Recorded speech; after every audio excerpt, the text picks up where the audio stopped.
చాలా రోజుల తర్వాత మా ఫ్రెండ్ ఫోన్ చేసి ఇట్లా మేము స్వామికి ఆటలు కొడుతున్నాం రాండి అంటే చకచక మేము డ్యూటీ లీవ్ తీసుకొని మరుసటి రోజు ఇట్లా బైక్ ఎక్కి వెళ్ళిపోతున్నాం. మా ఫ్రెండ్ రెండు చెవులలో బ్లూటూత్ పెట్టుకొని ఎదురుగా బండ్లు వస్తున్నా కూడా ఇక్కడ చూడు వాడు ఎలా వెళ్తున్నాడో.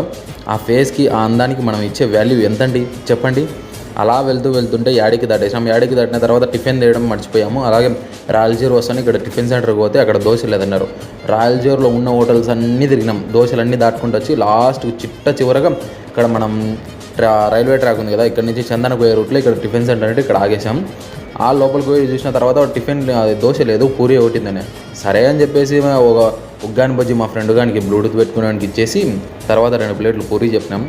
ఇవి చూస్తుంటే నాకు ఎందుకో డౌట్ కొడుతుంది, చాలా పొంగినాయి. కానీ వాళ్ళు ఏంది బాగా కర్రీస్ ఇట్లా ఉన్నాయని అలా టచ్ చేసి తింటే మా ఫ్రెండ్ గారు ఏం రా ఎట్టుందిరా అంటే తిన్నాడు. ఓకే కానీ మామ ఈ కడుపు కాలుతుంది, ఏదో ఒకటి తినేసి వెళ్దామని చెప్పాడు. ఇక్కడ తినేసి మళ్ళీ అమౌంట్